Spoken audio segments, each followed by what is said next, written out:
Mathematics 11 chapter 6 sequences and series. इस video में हम इस चैप्टर की एक्सरसाइज 6.3 का सॉल्यूशन डिस्कस करेंगे। Question number 1, find arithmetic mean between these numbers. और पहला पार्ट है, उसमें a 3 into square root of 5 और b 5 into square root of 5 है। तो अरिथमेटिक मीन बराबर होता है a प्लस बी ओवर 2। यहाँ पे आप a और b की वैल्यू पुट करें, सिंप्लीफाई करें और हमारे पास अरिथमेटिक मीन आ जाएगा 4 into square root of 5। Part 2, a x minus 3 रख लें, बी एक्स माइनस 5 रख लें। Arithmetic mean a plus B over 2 है। a की जगह x माइनस 3, b की जगह x माइनस 5 पुट करें, सिंप्लीफाई करें तो ये 2x माइनस 8 ओवर 2, 2 कॉमन ले न्यूमरेटर में से और डिनोमिनेटर में के साथ काट दें तो हमारे पास अरिथमेटिक मीन आ जाएगा x माइनस 4। इसी तरह पार्ट 3 जो है, उसमें a 1 minus x plus x square, b 1 plus x square है। अरिथमेटिक मीन का फार्मूला लिखें, उसमें a की जगह 1 minus x plus x square, b की जगह 1 प्लस एक्स स्क्र। अब यहाँ पर ये जो minus x plus x cut जाएंगे, 1 और 1 ये 2 x square 2 x square. Numerator में से 2 कॉमन आ जाएगा, उसको कॉमन लें। यहाँ पर ये 2 2 से कैंसिल कर दें और हमारे पास अरिथमेटिक मीन आ जाएगा 1 plus x square. Question number 2, if 5 8 are two EMs between A and B, find the values of A and B। यहाँ पर 5 और 8 A और B के दरमियान दो अरिथमेटिक मीन है। 5 और 8 A और B के दरमियान दो अरिथमेटिक मीन है। इसका मतलब है इनको अगर मैं सीक्वेंस में लिखूं तो ये सीक्वेंस एपी होगा, अरिथमेटिक प्रोग्रेशन। अब अगर ये एपी है तो इसका मतलब है 5 में से ए माइनस करें या 8 में से 5 माइनस करें तो ये इन दोनों का कॉमन डिफरेंस सेम है क्योंकि ये एपी में है। तो इसका मतलब है 5 minus a will be equal to 8 minus 5। तो 5 माइनस ए इक्वल हो जाएगा 3 के। ए को राइट साइड पे ट्रांसपोज करें तो ए बराबर आ जाएगा 5 माइनस 3 और ए की वैल्यू हमारे पास 2 आ जाएगी। इसी तरह अब हम नेक्स्ट देखते हैं, तो 8 में से 5 माइनस करें और b में से 8 माइनस करें तब भी ये इक्वल है, कॉमन डिफरेंस ऑफ AP। तो 8 minus 5 will be equal to b minus 8। तो ये 3 will be equal to b minus 8। Minus 8 को लेफ्ट की तरफ ट्रांसपोज करें, इधर आके वो प्लस हो जाएगा और b की वैल्यू जो है वो आ जाएगी 11। Question number 3, find 6 arithmetic means between 2 and 5। तो यहाँ पर हमें 2 और 5 के दरमियान 6 अरिथमेटिक मीन निकालने हैं। तो हम क्या देते हैं कि A1, A2, A3, A4, A5, A6 6 arithmetic means हैं बिटवीन 2 एंड 5। तो अगर इन 6 अरिथमेटिक मीन्स को मैं 2 और 5 के दरमियान में लिखूंगा तो ये सीक्वेंस AP होगा। अब हमें ये 6 अरिथमेटिक मीन्स जो है वो फाइंड करने हैं और हमें पता है कि जो पहला अरिथमेटिक मीन है वो A1 प्लस डी होता है, दूसरा arithmetic mean A1 plus 2D, तीसरा arithmetic mean A1 plus 3D होता है। तो हमें यहाँ पर A1 और D की वैल्यू चाहिए तो हम ये 6 के 6 अरिथमेटिक मीन्स फाइंड कर सकते हैं। तो आइए हम इन दोनों की वैल्यूज को मालूम करते हैं। गिवन डाटा के मुताबिक हमारे पास A1 जो है वो 2 है, ये पहली टर्म, और जो AN है लास्ट टर्म वो है 5।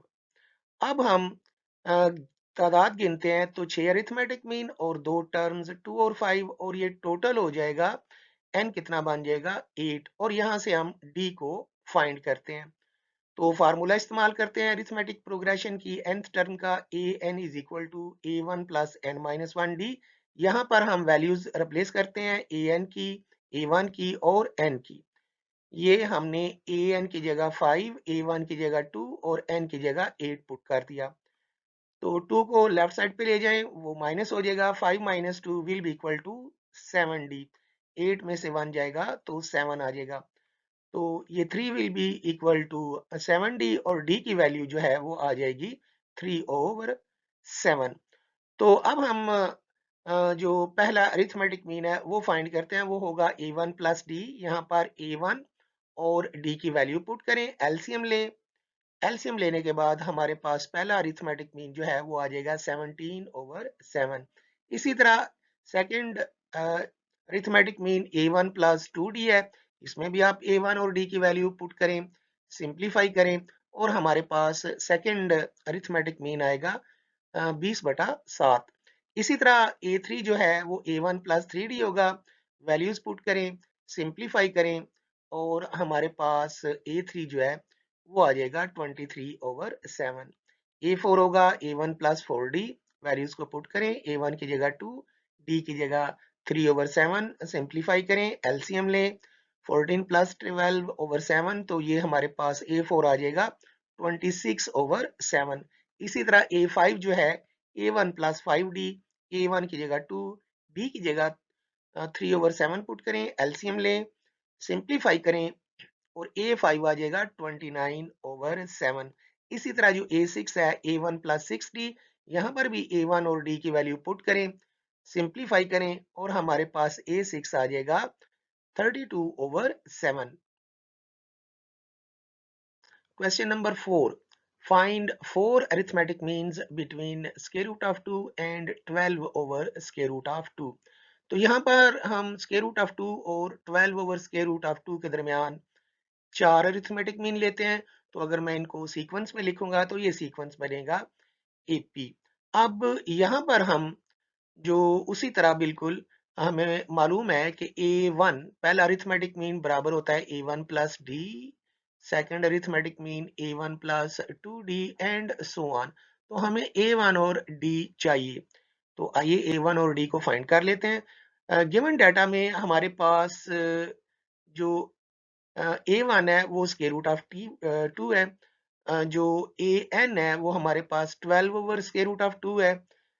इसी तरह जो नंबर ऑफ टर्म्स है वो यहाँ पर 6 है। तो d को हम यहाँ पर फाइंड कर लेते हैं। तो अरिथमेटिक मीन की nth टर्म को यूज करते हैं, वैल्यूज को रिप्लेस करते हैं।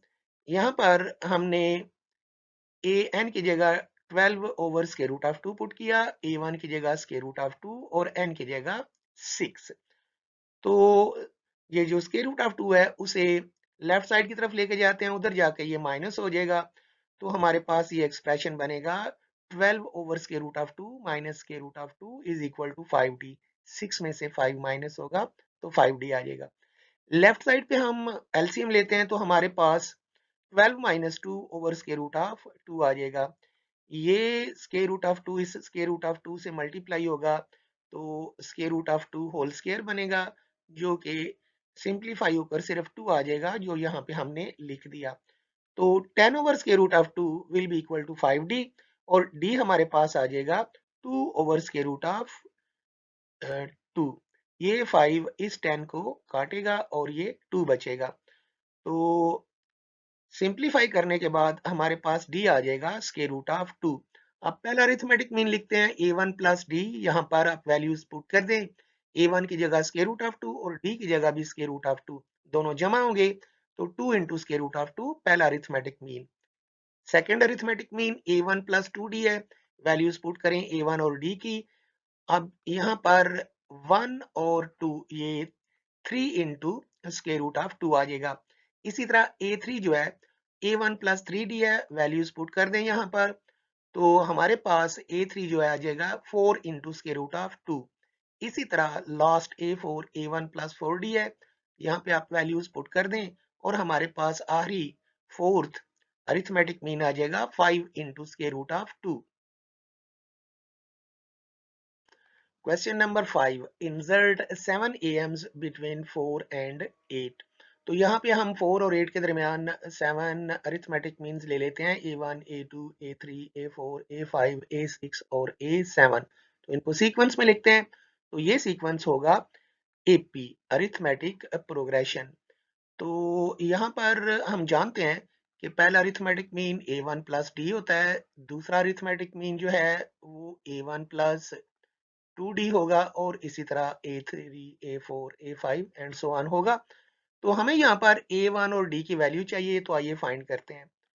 यहाँ पर a1 जो है वो 4 है, लास्ट टर्म an जो है वो 8 है और नंबर ऑफ टर्म्स यहाँ पर 9 है, क्योंकि यहाँ पर 7 हमारे पास अरिथमेटिक मीन्स हैं और दो टर्म्स 8 और 4, टोटल 9। डी फाइंड करते हैं, एपी का nth टर्म का फार्मूला यूज करते हैं। तो यहाँ पर वैल्यूज पुट कर दें, an की जगह 8, a1 की जगह 4, n की जगह 9। 4 को लेफ्ट साइड पे ले जाएं, 8 माइनस 4 8d हो जाएगा। 4 will be equal to 8d और d की वैल्यू आ जाएगी 4/8। यहाँ पर d सिंप्लीफाई होकर 1/2 आ जाएगा। अब पहला अरिथमेटिक मीन लिखते हैं a1 प्लस डी। यहाँ पर a1 और d की वैल्यू को पुट करें, एलसीएम लें, तो ये a1 आ जाएगा हमारे पास 9/2, a2 a1 plus 2d, a1 और d की वैल्यूज को रिप्लेस करें, 2 से कैंसिल होगा तो ये 4 प्लस 1 5 आ जाएगा, a2 a3 जो है वो बराबर होगा a1 प्लस 3d। यहाँ पर भी आप a1 और d की वैल्यू रिप्लेस करें, सिंप्लीफाई करें, a3 आ जाएगा 11/2। इसी तरह a4 जो है वो हमारे पास a1 प्लस 4d, यहाँ पर वैल्यूज को रिप्लेस करें, 4 प्लस 4 इंटू 1/2, 2 इसे कैंसिल करें तो 4 2 टाइम्स और ये हमारे पास आ जाएगा a4 6। इसी तरह a5 जो है वो होगा a1 प्लस 5d, वैल्यूज को रिप्लेस करें, 4 प्लस 5 इंटू 1/2, एलसीएम ले, तो ये हमारे पास 8 प्लस 5/2 यानी कि 13/2 आ जाएगा। a6 जो है a1 plus 6d, values put करें, सिंप्लीफाई करें तो हमारे पास जो a6 है वो आ जाएगा 7। इसी तरह last a7, a1 plus 7d, यहाँ पर a1 और d की वैल्यू को रिप्लेस करें तो ये हमारे पास आ जाएगा 15/2। Question number 6, find 3 arithmetic means between 3 and 11। तो 3 और 11 के दरमियान 3 अरिथमेटिक मीन्स लें, इनको सीक्वेंस में लिखें। तो ये सीक्वेंस हमारे पास आ जाएगा 3 a1 a2 a3 11। ये हमारे पास 3 अरिथमेटिक मीन्स हैं बिटवीन 3 एंड 11। अब हमें मालूम है कि जो पहला अरिथमेटिक मीन है वो बराबर होता है a1 प्लस डी, दूसरा arithmetic mean a1 plus 2d और इसी तरह जो तीसरा अरिथमेटिक मीन है a3 वो होगा a1 प्लस 3d। तो a1 और d हम फाइंड करते हैं और यहाँ पे वैल्यूज को रिप्लेस करेंगे तो हमारे पास 3 अरिथमेटिक मीन्स आ जाएंगे। तो यहाँ पर गिवन डाटा में a1 जो है वो 3 है, जो an है वो 11 है और number of terms 3 arithmetic means और 2 3 और 11 टोटल 5 हो गए और d हम यहाँ पे फाइंड करेंगे। AP की nth टर्म को यूज करते हैं, इसमें वैल्यूज को रिप्लेस करते हैं, an जो है उसकी जगह 11, a1 की जगह 3, n की जगह 5। 3 को आप लेफ्ट साइड पे ले जाएं, 11 minus 3 will be equal to 4d, 8 will be equal to 4d और d की वैल्यू आ जाएगी सिर्फ 2। अब पहला अरिथमेटिक मीन जो है वो a1 प्लस डी के बराबर, a1 की वैल्यू आप 3, d की 2, तो ये टोटल a1 5 आ जाएगा। a2 जो है वो a1 प्लस 2d, a1 और d की वैल्यू को पुट करें तो a2 हमारे पास आ जाएगा 3 प्लस 4 7। इसी तरह a3 जो है वो a1 प्लस 3d होगा, इसमें भी a1 और d की वैल्यू को रिप्लेस करें, सिंप्लीफाई करें और a3 हमारे पास आ जाएगा 9। Question number 7. Find n so that an plus bn over an minus 1 plus bn minus 1 may be arithmetic mean between a and b। तो यहाँ पर हमें a और b के दरमियान एक अरिथमेटिक मीन दिया हुआ है, हमने n की वैल्यू को फाइंड करना है। तो यहाँ पर हमें जो अरिथमेटिक मीन दिया गया है ए और बी के दरमियान वो A N plus B N over A N minus one plus B N minus one है। तो इस एक्सप्रेशन को हम एक्सप्रेशन वन से डिनोट कर लेते हैं, लेकिन बाय डेफिनेशन तो अरिथमेटिक मीन बराबर होता है ए प्लस बी ओवर टू। इस एक्सप्रेशन को हम एक्सप्रेशन टू से डिनोट कर लेते हैं। अब दोनों वैल्यूज एक ही हैं, यानी कि दोनों अरिथमेटिक मीन है बिटवीन ए एंड बी। तो कंपेयर करने से इन दोनों को हम इक्वल रख लेंगे और हमारे पास आ जाएगा A N plus B N over N minus one plus B N minus one is equal to A plus B over two. तो यहाँ पर हम क्रॉस मल्टीप्लाई करते हैं तो हमारे पास एक्सप्रेशन आ जाएगा 2 into an plus bn equal to a plus b into an minus 1 plus b n minus 1। तो यहाँ पर 2 जो है वो an से भी और bn से भी मल्टीप्लाई होगा। इसी तरह a जो है an minus 1 और bn minus 1 से, इसी तरह b भी इन दोनों से मल्टीप्लाई होगा। मल्टीप्लाई करने के बाद हमारे पास ये एक्सप्रेशन आ जाएगा। यहाँ पर ये a और ये a बेस सेम है, पावर्स ऐड हो जाएंगी। इसी तरह यहाँ पर भी ये b और b बेस सेम है तो पावर्स ऐड हो गई। ऐड करने के बाद हमारे पास ये एक्सप्रेशन आ जाएगा। सिंप्लीफाई करते हैं तो 2an प्लस 2bn, यहाँ पर ये माइनस वन प्लस वन ये कैंसिल हुआ तो हमारे पास ए एन रह जाएगा। इसी तरह ये minus one plus one cancel हुआ तो ये बी एन। अब ये जो ए एन और बी एन है इनको लेफ्ट साइड पे ले चलते हैं, उधर जाकर ये माइनस हो जाएंगे और हमारे पास एक्सप्रेशन सिर्फ रह जाएगा A N plus B N is equal to A B N minus one plus A N minus one B. अब यहाँ पर जो पॉइंट है उसको जरा आपने देखना है। जो लेफ्ट साइड है वहां पर हमारे पास ए एन है, तो मैं इसको लिख सकता हूं A N minus one plus one. इसी तरह जो बी एन है उसको लिखा जा सकता है b N minus one plus one, क्योंकि ये माइनस वन और प्लस वन अगर काट जाए तो हमारे पास फिर भी b raise to power n आएगा। इसी तरह यहाँ पर भी माइनस वन प्लस वन काट जाए तो ए एन ही बचता है। इसका मतलब है ए एन को मैं इस तरह लिख सकता हूँ और बी एन को भी इस तरह लिख सकता हूँ। तो आइए लिखते हैं। तो ये हमारे पास A N minus one plus one plus B N minus one plus one is equal to A B N minus one plus A N minus one B बचेगा। अब यहाँ पर दोबारा देखिएगा कि ये जो A N minus one plus one है इसको मैं स्प्लिट करता हूँ A raise to power N minus one और A raise to power one, जो कि हमारे पास सिर्फ रह जाएगा A N minus one into ए। तो आइए इसको सिंप्लीफाई करके लिखते हैं। ये हमने सिंप्लीफाई करके लिख दिया। अब मैं जरा इसको मिटा देता हूं ताकि हमें ये क्लियरली नजर आ सके। तो आइए अब हम इस तरह करेंगे कि ये जो A N minus one into B है इसको मैं लेफ्ट साइड पे ले जाऊंगा और B N minus one B इसको मैं राइट साइड पे ले जाऊंगा। तो ये दोनों जब हम लेफ्ट और राइट की तरफ लेके जाएंगे तो फिर ये माइनस हो जाएंगे और हमारे पास ये एक्सप्रेशन बनेगा। अब लेफ्ट साइड पे ए एन माइनस वन ये कॉमन आएगा, राइट साइड पे ये B N minus one common आ जाएगा और हमारे पास A N minus one into A minus B बचेगा और राइट साइड पे B N minus one into A minus B.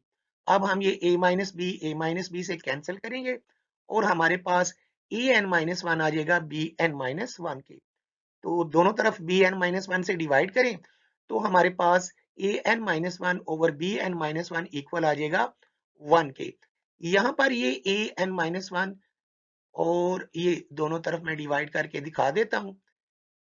ये जब कट जाएगा तो इधर सिर्फ वन बचेगा जो कि हमने लिख दिया। अब ये जो वन है मैं लिख सकता हूँ इसको a over b raise to power zero, ये अपनी मर्जी है। ये मैंने इसलिए लिखा कि दोनों तरफ जो बेस है वो ए ओवर बी बन जाए। बेस सेम, पावर्स भी सेम होंगी, इक्वल होंगी, एन माइनस वन जीरो और वहां से एन की वैल्यू आ जाएगी one. Question number 8. Show that sum of n arithmetic means between a and b is equal to n times their am। तो आइए a और b के दरमियान n arithmetic means लेते हैं। तो ये हमने a और b के दरमियान a1, a2, a3 up to an n arithmetic means लिए हैं a और b के दरमियान। हमें ये प्रूव करना है कि इनका जो सम है यानी कि a1 plus a2 plus a3 up to an ये इक्वल होगा n इंटू a। a जो है वो अरिथमेटिक मीन है बिटवीन a एंड b, जो कि a प्लस बी ओवर 2 के बराबर होता है। तो ये हमें प्रूव करना है। अब हमें मालूम है कि कैपिटल A1 यानी कि पहला arithmetic mean small a1 plus d के बराबर होता है। जो कैपिटल A2 है वो A1 प्लस 2d और इसी तरह कैपिटल AN जो है वो A1 प्लस ND के इक्वल होता है। तो यहाँ पर हमें A1 और D की वैल्यू चाहिए जो हम यहाँ पे पुट करेंगे और हम अपना मकसद हासिल कर लेंगे। तो क्योंकि A1 से AN तक n अरिथमेटिक मीन्स है बिटवीन A एंड B, तो इनको सीक्वेंस में लिखते हैं। तो ये सीक्वेंस बनेगा AP। यहाँ पर फर्स्ट टर्म जो है वो A है, जो nth टर्म है A कैपिटल N वो B है। यहाँ पर हम ये कैपिटल N इसलिए यूज करेंगे कि स्मॉल n स्मॉल n जो है वो पहले यूज हो चुका है। और यहाँ पर टोटल टर्म्स कितनी हो जाएंगी कैपिटल N वो n प्लस 2 होगा, क्योंकि n तो अरिथमेटिक मीन्स है हमारे पास और a और b दो ये मिला लें तो टोटल हो जाएगा n प्लस 2। d हमारे पास मालूम करना है। अरिथमेटिक प्रोग्रेशन की nth टर्म को यूज करते हैं। इसमें a कैपिटल N a1 और कैपिटल N की वैल्यूज को रिप्लेस करते हैं तो ये एक्सप्रेशन हमारे पास आ जाएगा। a capital N b a1 a और capital N a n plus 2 होगा। तो a को आप लेफ्ट साइड पे ले जाएं तो b minus a will be equal to n plus 1 d।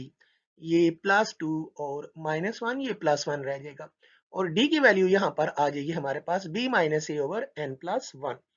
अब हम इन अरिथमेटिक मीन्स को ऐड करते हैं तो वैल्यूज को लगाते हैं इनकी।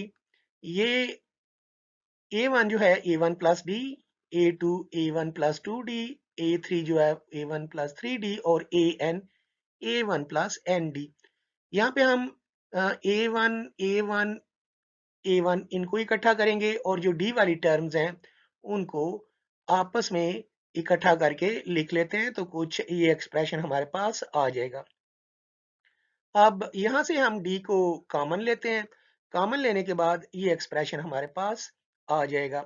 अब ये जो a1 है a1 a1 a1 a1 ये n टाइम्स है, ये टर्म्स n टाइम्स आ रही है। तो फार्मूला इस्तेमाल करने के बाद हमारे पास ये एक्सप्रेशन बनेगा। अब ये स्टेप जरा देखने वाला है कि ये जो a1 n टाइम्स ऐड हुआ है इसका आंसर n इंटू a1 क्यों आया, और ये जो 1 प्लस 2 प्लस 3 प्लस n है इसकी जगह हमने ये n इंटू n प्लस 1/2 लिख दिया है। तो याद रखिएगा फार्मूले के मुताबिक 1 प्लस 2 1 प्लस 3 जो है ये n इंटू n प्लस 1/2 के इक्वल है। अगर हम अरिथमेटिक सीरीज का फार्मूला इस्तेमाल करें तो ये हासिल किया जा सकता है। अब रह गया हमारे पास n इंटू a1। तो बात जरा गौर कीजिएगा, देखें 2 प्लस 2 प्लस 2 प्लस 2 इसका आंसर आ गया 8। अब गिने ये 2 कितनी दफा है, 4 टाइम्स। तो 4 इंटू 2 करें तब भी आंसर 8 ही आएगा। इसी तरह ये जो a1 plus a1 plus a1 गिने ये आया कितनी दफा, ये n दफा आया, n टाइम्स। तो इनको सम करने से आंसर क्या बन जाएगा n इंटू a1। तो ये वैल्यूज इस तरह आ गई। अब यहाँ पे हम a1 की जगह a पुट कर देंगे तो ये एक्सप्रेशन हमारे पास आ जाएगा। अब यहाँ पर n कॉमन लिया जा सकता है तो ये n मैं कॉमन लूंगा, मेरे पास n इंटू ए प्लस बी माइनस ए ओवर 2 आ जाएगा। ब्रैकेट में मौजूद जो टर्म्स है उनका एलसीएम लें तो ये 2a प्लस बी माइनस ए ओवर 2 आ जाएगा, जिसको सिंप्लीफाई करने के बाद n इंटू ए प्लस बी ओवर 2 जो कि n इंटू कैपिटल ए आ जाएगा। और यही हमें प्रूव करना था।